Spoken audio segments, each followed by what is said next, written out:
E Paulo coloca pelo menos 3 marcas aqui do falso mestre, 3 características deles, pelas quais Timóteo poderia reconhecê-los, identificá-los e tomar as medidas que fossem necessárias para prevenir a disseminação do ensino deles. Primeiro, eles ensinavam uma doutrina diferente da doutrina apostólica, conforme nós lemos aqui no verso 3. Se alguém ensina outra doutrina, por mais que as pessoas não gostem da palavra doutrina, entretanto, ela é bem bíblica e ela é usada para sumariar, sintetizar o ensino do Evangelho. O Evangelho não é somente o meio pelo qual nós nos reconciliamos com Deus mediante Jesus Cristo, mas ele é também uma doutrina, porque ele tem uma série de proposições, ele tem uma série de ensinamentos, de fatos, de declarações que são nos dadas como sendo expressão da verdade e que requerem que nós as entendamos e que nós concordemos com ela. É por isso que Paulo, com frequência, especialmente aqui nas pastorais, ele se refere ao Evangelho como sendo uma doutrina. O problema daqueles mestres em Éfeso é que eles estavam ensinando uma outra doutrina, ou seja, um evangelho diferente daquele que Paulo havia anunciado. E aqui, perceba, como está claro, uma vez que Paulo diz que eles estão ensinando outra doutrina, significa que tem doutrina certa e doutrina que não está certa. É outra doutrina. Eu sei que para muita gente a verdade é relativa, o evangelho é relativo, mas não parece que era assim que o apóstolo Paulo pensava. Ele dizia para Timóteo: Timóteo, toma cuidado com esse pessoal que ensina uma outra doutrina, ou seja, uma doutrina diferente dessa que eu ensinei e que, portanto, é a doutrina padrão, é a doutrina apostólica. E essa era a primeira marca do falso mestre. Ele ensinava uma doutrina outra que não aquela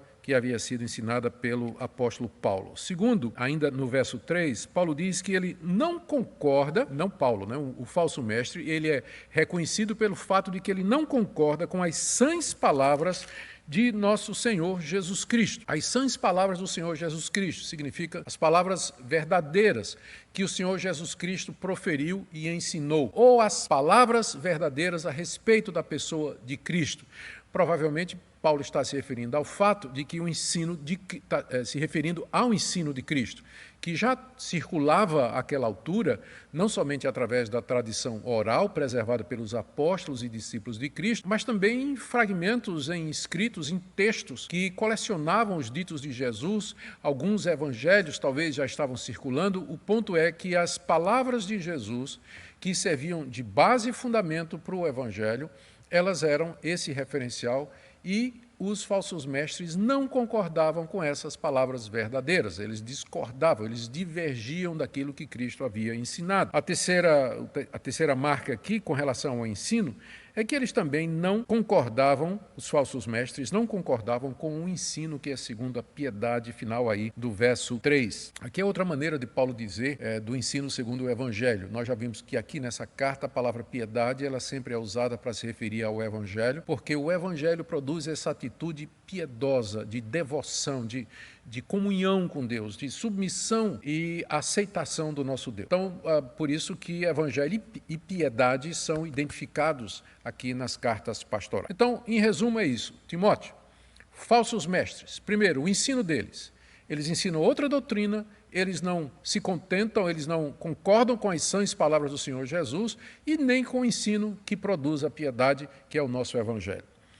Uma outra marca do falso mestre pela qual Timóteo poderia, junto com os presbíteros, identificá-los e tomar providências, era quanto ao caráter. E Paulo tem aqui algumas características mencionadas do verso 4 até o verso 5. Ele diz no verso 3, se alguém não concorda ou se alguém ensina uma outra doutrina, aí vem o verso 4. Ele é enfatuado e nada entende. Enfatuado quer dizer, ele é arrogante, ele é presunçoso, ele é orgulhoso, ele é soberbo, ele pretende conhecer, mas ele nada sabe, na verdade, nada entende. E esse era o traço dos mestres lá em Éfeso. Eles se apresentavam como doutores da lei, enfatuados, arrogantes, conhecedores de mistérios profundos, que era a marca do gnosticismo, conhecedores de toda a legislação, das fábulas e dos mitos judaicos, ostentando conhecimento, mas no fundo, diz o apóstolo Paulo, eles não entendem nada, eles não têm o verdadeiro conhecimento do Evangelho, de Deus,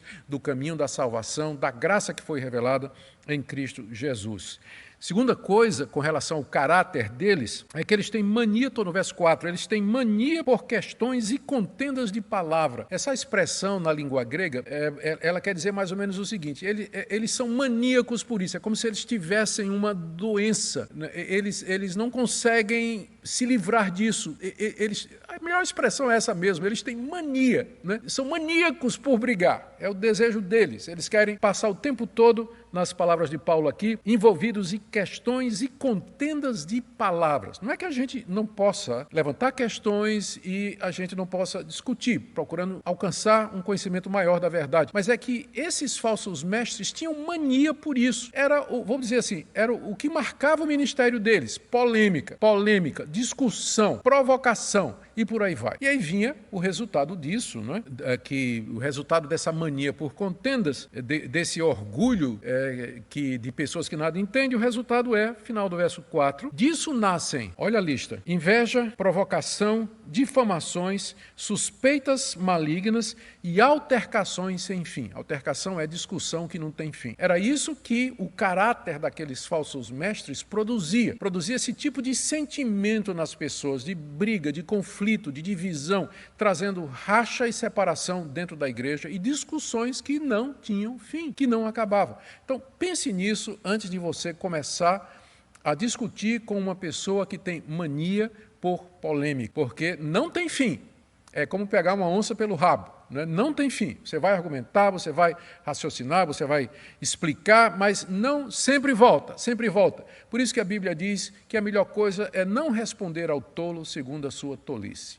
É melhor deixar essas pessoas falando sozinha. Gente que gosta de briga, gente que tem mania por provocação, por discussão, é melhor deixar essas pessoas. Na verdade, essa foi a orientação que Paulo já tinha dado a Timóteo aqui nessa mesma carta, dizendo para ele que não convinha que o servo de Deus vivesse em altercações, em discussões inúteis que acabam sem produzir benefício nenhum, a não ser prejuízo na vida daqueles que escutam. Terceira característica, lembrando, falsos mestres ensinam outra doutrina, têm mania por discussão, e terceiro, eles têm intenções impuras, eles têm intenções falsas. Verso 5, ele diz aqui, Paulo se referindo aos mestres, diz assim, eles são homens cuja mente é pervertida e privados da verdade, supondo que a piedade é fonte de lucro. Paulo se refere a eles como sendo pessoas com a mente pervertida. A gente pode entender o pervertido aqui de duas maneiras. Pervertida no sentido de torcida, ou seja,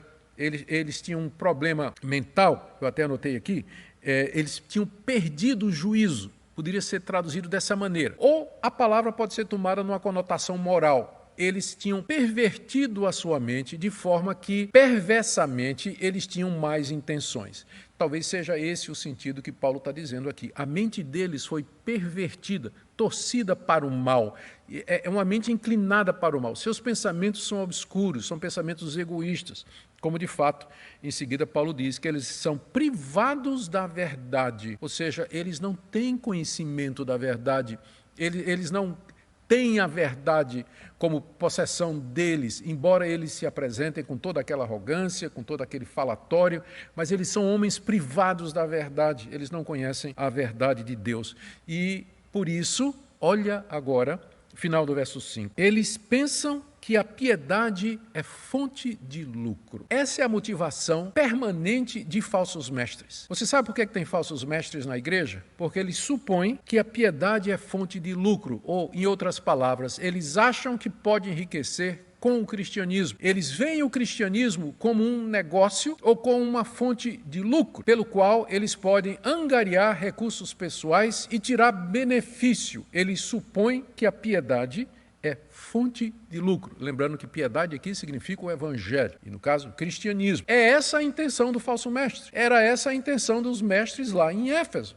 Eles queriam se impor na igreja, eles queriam ganhar ascendência na igreja, a liderança da igreja, para daí tirar lucro pessoal, financeiro para eles. Lucro financeiro para eles. E essa é a característica, como eu disse, que tem acompanhado todo falso profeta na história do cristianismo. Todo falso profeta. No final, é exatamente isso que eles querem. A mente é pervertida, são privados da verdade, gente que tem mania por discussões, gente que ensina uma outra doutrina, não se conforma com as palavras do Senhor Jesus, tem que inventar alguma coisa. Você tem aqui o quadro do falso mestre.